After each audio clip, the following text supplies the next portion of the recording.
So last time, after discussing the content of this subject, so we started with the diversion headworks.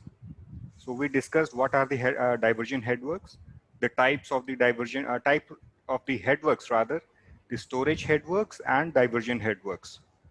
And we also discussed that diversion headworks are of two types, temporary spurs and in the form of permanent weirs and barrages. So this is the permanent weir and barrage, this system, which is basically our concern because this is a structure, it's a permanent structure and we need to design it. And we considered these components of the diversion headwork. So this is the overall layout of the complete diversion headwork, which is installed over a river. If this is the direction of the river given by the arrow, and this river in the entire length, it is basically controlled by the marginal bunds on both the sides. And after that, wherever we need to construct this structure, we provide these guide banks to allow this river to go in a straight reach so that the vagaries of the rivers can be avoided. So vagaries are the unpredictable behavior. So generally the river that meanders, so these guide banks, they allow a straight safe reach only towards this structure and do not allow the river to meander in the other portions. So in this particular portion where the guide banks have started, these marginal bunds are closed to this guide bank on both the sides, and after that it will start again on the downstream side. So here at the portion where the structure is to be provided, we need to provide these guide banks. So marginal bunds and guide banks are collectively functioning to control the direction of the river, which is basically oncoming to this structure. Further, this passage of the river is obstructed by putting a weir wall over here. So in the last lecture, we also discussed what is a weir and what is a barrage. So weir cross section and barrage cross section we discussed with the help of a diagram, and a comparative table was also seen. And all those points of the difference, they were discussed. So we'll be touching those points again also. So those weir and barrage sections are provided in this portion. Okay, so this forms in the obstruction to the passage of the river up to a certain height. So the water is stored to that height in this upstream portion.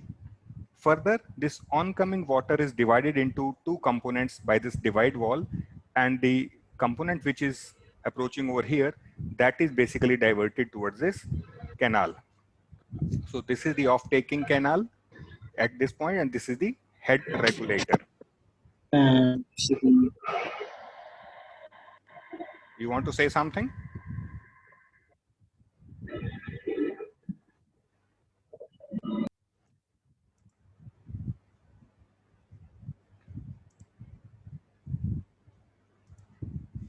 Okay.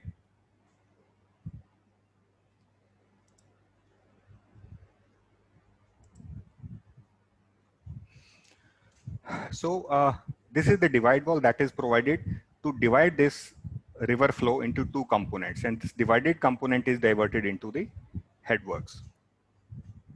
Further, we have provided the fish ladders also and scouring sluices also. And what are the basic components and what are the basic functions of these components? We were discussing that. So in nutshell, this is the list of 8 components of this diversion headworks, which are important. Marginal bunds and guide banks were together discussed with this diagram. And weir and barrage section that we were discussing. This picture shows the Google map view of Harike Barrage, which is near Taran Taran district. So where the rivers are basically merging at the confluence point, we have provided this headwork. So this is the canal which is being diverted from this barrage. So here, these two yellow lines are showing the guide banks, and these greenish lines are showing the marginal bunds. Further, this is the weir or barrage that we have seen. We have discussed the function of this structure, and this is the comparison of weir and barrage section. We also discussed the differentiation in the form of this table, just to recall, this is a structure, weir or barrage. These are the structures which are basically provided as the obstruction to the river flow. So in both the cases, the height is taken as the same. Overall height is taken as the same.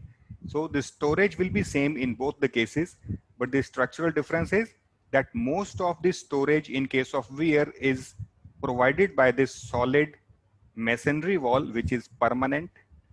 And in case of barrage, just the little storage is provided because its height is very less. So little storage will be provided by this permanent solid wall, and majority of the force storage that will be provided by these gates.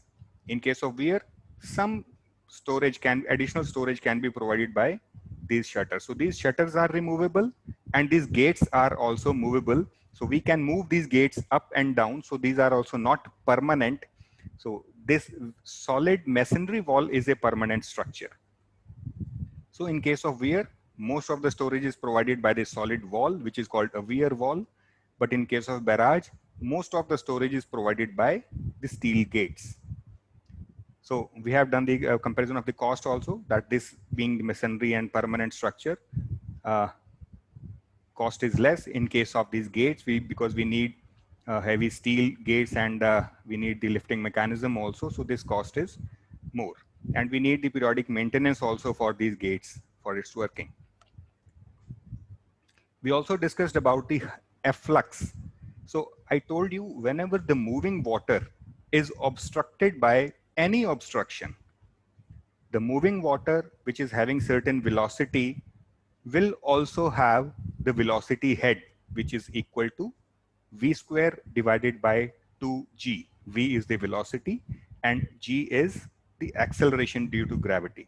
So v square by 2g is the velocity head. And if that flowing water is obstructed, if it is stopped, then that velocity head gets converted to pressure head, that is in the form of the depth of flow. So velocity head will become 0 or it will decrease. So by whatever amount the velocity head is decreased, equivalent amount of the pressure head will also be added up into the flow, that will be in the form of depth of water. So generally, if this is the water level, and if due to the efflux, the water level rises somewhere here, so the difference in the water levels with and without obstruction, that is called the efflux. So efflux will be high for this weir because most of the obstruction is in the form of solid wall. So you cannot remove it when the flood water is coming, then this wall will remain intact over there. So it will definitely cause the obstruction. Larger the obstruction, more will be conversion of the velocity head to pressure head. So efflux will be high in case of weir.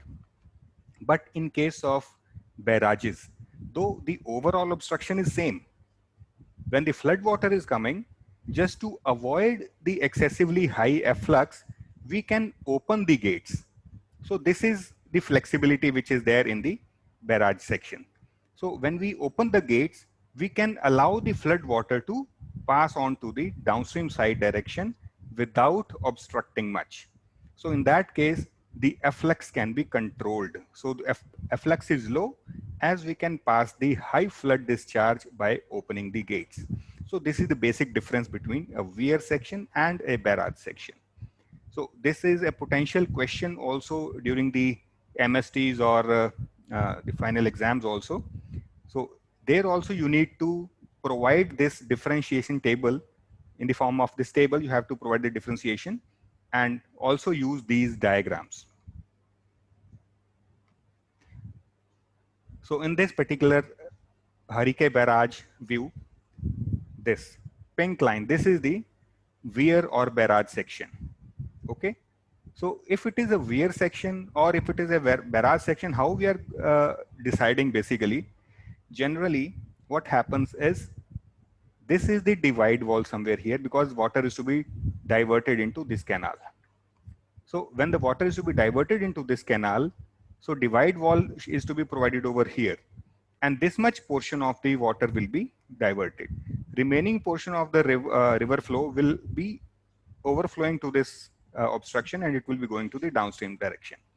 So in this portion where there is no diversion required from divide wall to the other guide bank, so this much portion of this obstruction is provided as a weir section where the height of the masonry wall is higher, and in this portion we provide barrage section. So here the height of masonry wall is less. That means in this much length we maintain a barrage section, and in this length we maintain a weir. So here if we want to increase the pondage to this side little bit, we can add on certain shutters on the top of these weir crest so as to increase the overall depth of this weir or height of the weir. So the depth of water stored in this direction will be increased. Whereas in this portion, because the masonry wall is of lesser height, we need to install gates. So here we will be providing movable gates. So gates can be raised or lowered. When we raise the gates, the water will be allowed to move to the downstream direction from underside of those gates. And if you close the gates or lower the gates, then the obstruction, that opening will be shut down, and obviously the water will be diverting towards these regulators and this canal. Here we provide the regulator which is called the head regulator, because that is provided on the head point of this canal, because this is the start of the canal. So we will open the gates of this head regulator and we will close the gates of this barrage section so that water finds its way towards this canal. So this is how the canal water, this river water is diverted into the canal. So in the same, this pink line, so this much portion is maintained as a weir section and this portion is maintained as a barrage section. And to account for the difference in the top levels, how we provide them, so that structural connectivity is provided through this divide wall also. Now the further next component is this divide wall. So let us see what function it basically performs. So it is constructed parallel to the flow and perpendicular to the weir or barrage line. So this is important thing. It is constructed parallel to the flow. This divide wall is parallel to the flow. It's not exactly parallel, but as far as possible, we make it parallel to the flow. This is not offering any obstruction to this oncoming flow, and it is provided perpendicular to the weir or barrage line. Let us go back to the previous slide. Here, this is our barrage line or weir line, and flow is in this direction. So it has to be made parallel to this flow direction and perpendicular to this weir line. Another function that it performs is it divides the river water proportionately into two parts. So it divides the river water into two parts proportionately, one to be diverted into the canal and the other going to the downstream of the river. Okay, so two components will be there for this water, which are basically divided by this wall. That's why it is called divide wall. So its main function is to divide the river water into two parts or two components. One is to be diverted into the canal, and other we are going to allow it to move to the downstream side of the river itself. Now, this is the diagram that you have already seen. This is the Google map view. Here, this is the white line is basically the divide wall. So this divide wall is provided perpendicular to this weir or barrage line, and it is almost parallel to the flow direction. So whatever water is coming, this water is being divided into two components. So water which is going in this area will find its way from upper side, from our, that means above this weir section, and it will be overflowing to the downstream side. And in this portion, this is called the pocket channel. This water will be finding its way towards the downstream side only through the underside of the gates, because this is the barrage section. So in barrage section, as we have already discussed, that the masonry wall is of lower height and gates are provided. If gates are fully closed, there is no passage for the water to move to the downstream side. So in this portion, water cannot move to the downstream side. Then if you open the gates over here, then it will be diverted. Otherwise, if you raise the gates in this barrage section, this water will find a way toward the downstream side of the river. So here we can control the direction of the direction of the water, where we are going to allow, whether to the downstream side of the river or into the off-taking canal. Now next is fish ladder. Now this is made up of two things, two words. One is fish and another is ladder. So ladder is just like an arrangement to get on the top of a certain, say, roof, just to move on the upper side step by step. That is what we call as a ladder. And this ladder is not to be used by human beings, rather it is to be used by fish. If this is the weir wall, let us say this is the weir wall. If this is the weir wall, obviously the flow is from left to right or right to left. So we consider that this is the downstream side and this is the upstream side.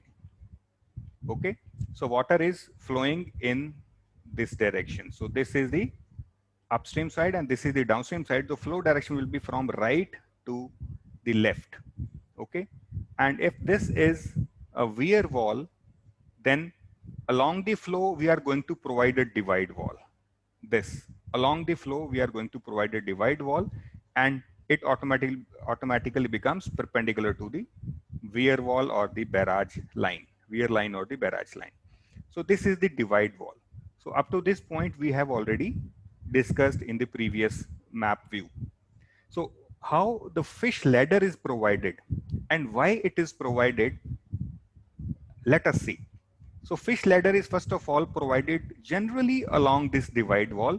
It is an additional diaphragm wall, very thin wall is there, and this very narrow portion is further provided with these baffle walls. So set of baffle walls, alternatively one from this divide wall, other from this diaphragm wall, then from the divide wall, from the diaphragm wall, from divide wall, and from diaphragm wall, so that you have a passage for the water in a zigzag fashion. Okay, so this is connected to the upstream side also and to the downstream side also. This passage of the water is basically connected on both the sides. So on the upstream side, because of this weir or the barrage section, the water level in this portion will be higher. So water will be entering into this passage and it will be moving. So this portion, which is called a fish ladder, it receives water. Water is received from this side. So water enters and moves in this zigzag fashion and it exits to the downstream side.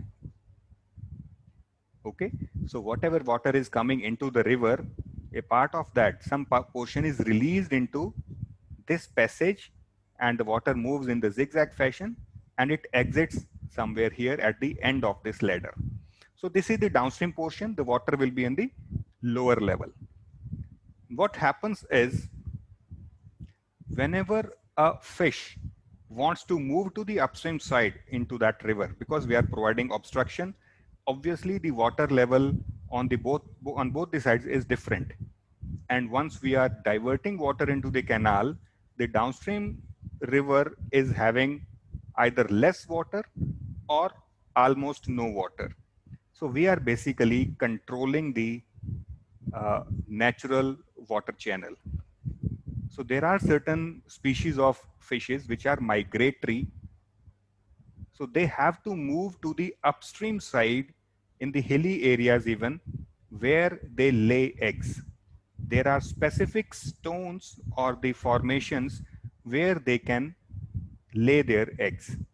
Otherwise, they cannot survive. They cannot lay their eggs anywhere in any water body. So they have to move on to those spawning beds. So those gravels where the fishes can lay eggs, They are called spawning beds. So those migratory fishes generally start moving towards the upstream side whenever they need to lay eggs. So what is their life cycle? Obviously, when they were in the eggs, they were also in those spawning beds itself, where their parents have, their mother have laid the eggs. So after they came out from those eggs as fishlings, so they started their journey towards the downstream side. As they grow up, they need more and more deeper water. So they started their journey towards the downstream side, and somewhere they entered into the oceans. So they spend their entire life in the ocean, and when they need to lay the eggs, it's the beauty of the nature, they find the same outlet that was an inlet for the, you can say, ocean, but it was outlet of the stream. The stream was ultimately merging into the ocean. So in the entire ocean, wherever they are moving, ultimately they will find their own original river from where they had come previously earlier. So they will start their journey towards the upstream side. So from the oceans, they start their journey towards the upstream side in the torrential rivers, in the hilly area even sometimes. So miles, thousands of miles they have to travel, and they travel opposite to the flow of the currents, water currents. So they just sense from where the water is coming, and they start swimming opposite to those currents. And you can very well imagine that swimming along the currents is very easy, but opposite to the currents, it is very tiring. So these fishes generally flow opposite to the flow of the current. So when the water is released from this fish ladder, they find that water is coming from this portion. If the water is coming as an overflow, they will also try. You will see that some fishes are trying to jump above this weir, but they will be failing in doing so because of the high difference in the water levels. So here also they will sense that some water is coming from this side. They will sense the currents of water, and they will start swimming opposite. So ultimately what happens is, the fish, when it senses the water flowing through this portion, so it will start moving. So fish enters over here and starts moving opposite to the current, and it exits to this upstream side. See again. So water is basically entering from the upstream, and it is moving towards the downstream side. And fishes, after sensing the flow in this portion, that will enter here, flows opposite to the currents, and exits to the upstream side. So fish, once it was here, now from this fish ladder, it has moved to the upstream side. Here it is the small pondage, and thereafter it is the natural river itself. So whenever we are creating some barrier in the natural flow of the river, it becomes a threat to the fishes. Those who are migratory fishes, they have to travel hundreds of kilometers to move on to those spawning beds. It is very important for them to provide these fish ladders. If you don't provide these fish ladders, what will happen? So they will not be able to reach to those spawning beds, and they will not be able to lay their eggs. Ultimately, within few years, these species of the fishes will start getting extinct. And extinction of one particular species of any organism will have a great effect on this overall ecosystem, or you can say the ecological balance. So that's why we don't want to disturb this balance. And though this particular fish ladder has no use as far as the diversion of water is concerned, as far as the engineering part of this structure is concerned, this fish ladder has no use in it. But for maintaining the ecological balance, it is our duty to provide this fish ladder as a passage for these fishes, because it was naturally available to them. Now we have provided an obstruction in their passage. They are not able to move to the upstream side. So we need to provide an alternative passage. So this is how we can provide the fish ladder. So this is one way. If you see this Harike barrage in your mobile phones, and you just zoom it in onto this this divide wall, On the downstream side, you will see that this divide wall is provided along with this diaphragm wall with the and also some baffle walls. So here the baffle walls are little bit inclined, as I have shown in the previous animation that they were perpendicular to this divide wall as well as the diaphragm wall. So there are many, you can say, ways in which you can provide the fish ladder. Like in this particular portion, the fish ladder is provided along with the divide wall, and these baffles are provided. So this is the portion where the fish ladder is provided. So from here, the fishes can enter and they can move ultimately towards the upstream side. This is downstream side, this is the weir line, and this is the upstream side. This is another fish ladder. It is provided separately. This is another, so you can say the bigger, some barrage is there, or the impounding reservoir is there. So what you can see is that water is being released into this bigger section here. So larger quantity of water is being released. If we have to see that what is the overall, you can say, the characteristic of those fishes, the number of fishes, size of those fishes, and the total quantity of water that we generally get into the river, and how much water we can release onto this through these fish ladders. So here the water is being released. You can see that step by step it is coming downward and it is moving here. So the difference in the water levels, here the water level is somewhere here. On the downstream side, water level is lower. So whatever is the difference in water level, so it is to be provided as a ramp so that the velocity gradient also, the velocity also remains under control. Further, the control of the velocity can be achieved by these baffle walls also. In previous view here, these baffle walls are basically used to provide the flow controlling structure. Here also what you see is, if you release the water directly without these baffle walls, the water will be sliding straight away over here, and it will be, the speed of the water will be higher, velocity will be higher, and it will not be able to, it will not be possible for these fishes to move on to the upstream side. So that's why these baffle walls are provided to slow down this water. So these fishes can swim in the opposite direction. So here also what you can see is the water is released step by step, it is coming, and these baffle walls are used to control the flow velocity. This is another type of fish ladder. It is provided in the form of circular tanks. What you see is the water is released from here, and this section it is going down into the next circular tank. So here the water is almost still, or you can say very little velocity is there. And from here it is again falling onto the next chamber, next circular chamber from here. And ultimately it is in this, following this zigzag section, it is going towards this downstream side. So fishes will be entering here and they will be flowing opposite. If the fish has entered, say reached somewhere here, if it is tired, this is almost a still pocket. That fish can have some rest over here also. After regaining some energy, it can start jumping. So fishes have to jump from this lower tank to the higher tank, and they keep on jumping.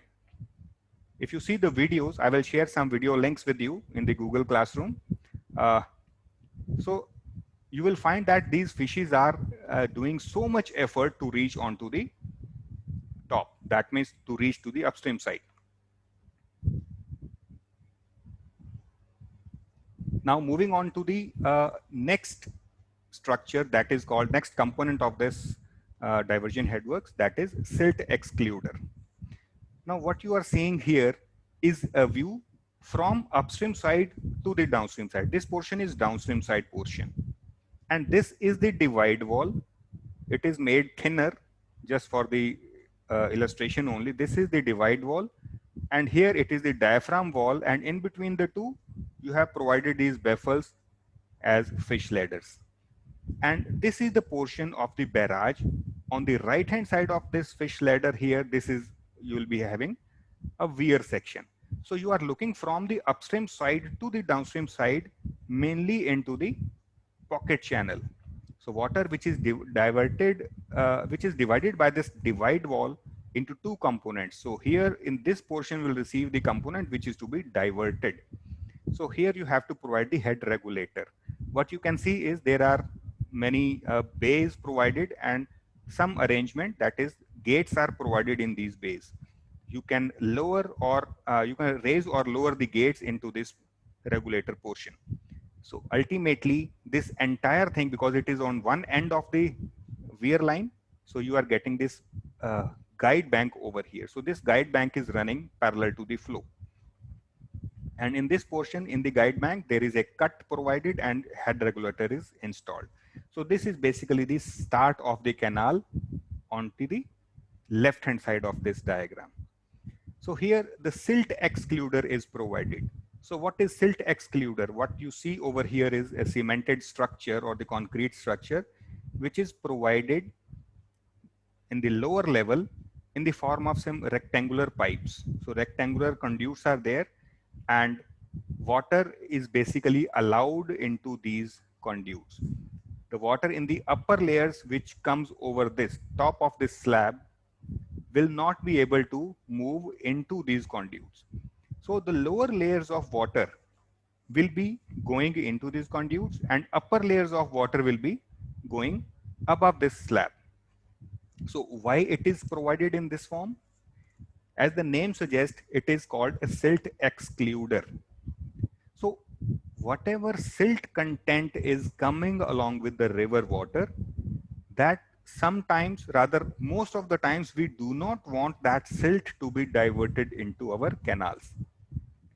Because that silt, if it is diverted into the canals, will settle somewhere in the canal network, and it will decrease the discharge carrying capacity of the canal, because it will be occupying certain cross section, certain portion of their cross section area. So overall, the cross section area of the canal section will reduce. That's why we do not want the silt to enter into the canal network. So we need to exclude it. We want that only silt-free water should go here into the canal, and silt-laden water should go to the downstream side. Rather, in a nutshell, the silt should not move, go to the canal section. So that's why we have provided this type of structure. And this structure facilitates to exclude the silt-laden lower layers of water from the upper layers, so that upper layers are only allowed to get diverted and lower layers are not allowed to get diverted into the canal. And we know that whenever silt is there in the water, most of the silt content will be in the lower layers, because it is in the form of solid particles only. So the tendency of the silt will be to remain in the lower layers. It depends upon the particle size of the sediment that the flowing water is carrying. Bigger sizes, boulders, they will be intact at the bed of the river only. Further, a little smaller size of the boulders, if the flow velocity is sufficient, they will be rolling along with the water. They will be moving along the river, but they will not come into suspension. But the further smaller particles, they are heavy enough that they have the tendency to remain at the bed, but the flow is strong enough to keep them moving. So somewhere they can come into the flow in the form of suspension, and soon they will join back the bed. So they are called the pulsating load, that pulsating sediment load. Somewhere it is, sometimes it comes in the flow, sometimes it gets back to the bed. But further finer particle will remain in suspension. So throughout the river water flow, they will remain suspended into the flowing water. So as far as the suspended sediment is concerned, we cannot avoid the entry of that suspended sediment into the canal, but the lower layers of the sediment, lower layers of the flow, which is carrying most of the sediment, so they can be segregated. So these yellow arrowheads, they are basically indicating the silt-laden lower layers of the flow which are entering into these conduits. And the upper layers, which are shown with the blue arrows, they are comparatively silt-free. I'm not saying they are silt-free. Please see, they are comparatively silt-free. Comparatively, that means as compared to the lower layers, these upper layers are having very less quantity of silt. So there will be no zero silt. Zero silt is not possible. So they will be having lesser silt content, or comparatively silt-free water will be diverted into these uh, through this head regulator. This water will be entering into the canal. So what you see over here is a solid wall, and here you will find that if it is a solid wall, where this yellow arrows will go. Now, if you see this from a little downward side, so these are the conduits, and you are finding these under sluice gates over here. So this is the portion of the silt excluder. The silt laden lower layers will enter over here. Here, these brown ones, they are under sluice gates, and those gates are raised to offer certain opening over here, and the silt laden water will go to the downstream side. So it will have the tendency to move forward. Okay, coming back to this. So this water, these yellow lines are there, the yellow arrows which are representing the silt laden water. They will reach somewhere here, and here you have raised the gates. The passage will be there, and ultimately they will be moving to the downstream side of the river. So higher silt content will be moving to the downstream side, and comparatively silt-free water will be diverted into the canal. So because the divide wall has divided the river flow into two components, one which is to be diverted into the canal, and another which is to be sent to the downstream side, then the portion which is to be diverted, further a part of it in the form of yellow lines, it is going to the downstream side. So we may think that this blue portion which is to be diverted is less than what is divided by this divide wall. Obviously, we will provide this divide wall to account for this silt laden layers also. So we will be diverting a little more than what is required to be diverted over here. So this divide wall will be dividing certain more quantity, some more quantity than what is we need to divert. Okay, because we have to take into account this flow towards the downstream side from underside of those sluice gates. So this is a pictorial view of the silt excluder, and you are finding that there is some shine over here. That means some water is maybe also there, and these are gates are open. So under sluice gates are also visible over here. So what you can see is these gates are visible. They are suspended with the help of these cables, and at the top they have some motor arrangement over here, which is not clearly visible in this particular photograph. And you can see some buses and trucks, they are moving from this portion. So it is also offering the a road connectivity to the both the sides of this river. So this is a pictorial diagram of the silt excluder. So this is the sand bed. Now, what functions are basically performed by silt excluder? It is used to prevent the entry of silt into the canal. Second is bottom layers of the flow, which carries most of the silt. They are trapped by the series of tunnels of silt excluder. So these are series of tunnels. Okay, so they are trapped by these series of tunnels of silt excluder. The trapped silt is taken to the downstream by operating the under sluices. The trapped silt, which is trapped into these tunnels, is taken to the downstream side by operating, or you can say opening, the under sluice gates. The top layers of the flow, top layers or the upper layers of the flow, which are relatively silt free. So here, please pay attention to this word, relatively, as compared to the lower layers we are talking. So relatively silt free, it is not absolutely silt free. So the top layers of the flow, which are relatively silt free, are allowed to get diverted into the canal through head regulators. So this is what you have seen in the previous slide.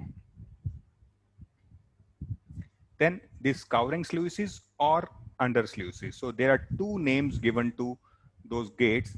We call them as under sluices because the water is flowing from the underside. They are basically the gates. They are also called as scouring sluices. So why we call them as scouring sluices? Let us see what functions they are basically performing.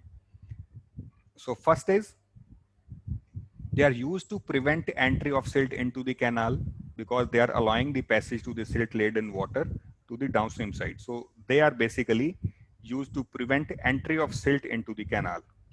So this is one function.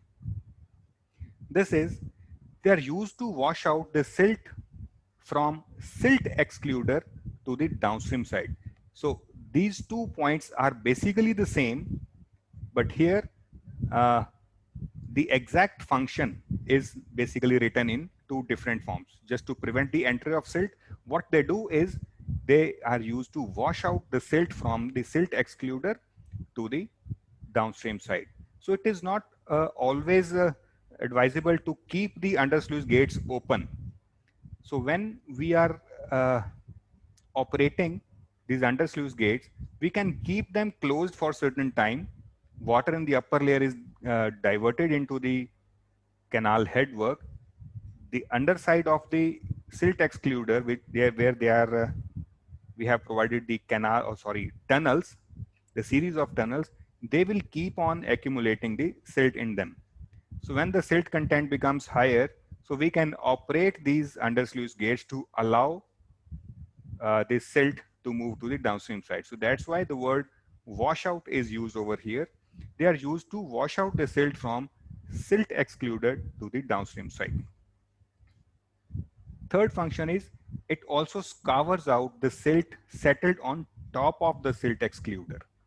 Okay, it also scours out the silt settled on top of the silt excluder. So here I would like to go back to this diagram that you have seen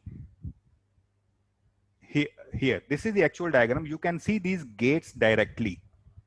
But in this regenerated diagram, there you see the solid wall. Actually, this is not the solid wall which is provided over here. Everything is in the form of these gates only. So we have provided the various pillars, and on those pillars we have provided those gates also. So gates, when they are raised from above this slab level, so passage will be available here also. In the previous slide, if you see here, so this is the solid wall which is visible over here. The water which is going from the underside of this tunnel will have the passage if you raise the gates. But if the gates are raised above this level of the slab, then opening will be visible over here also.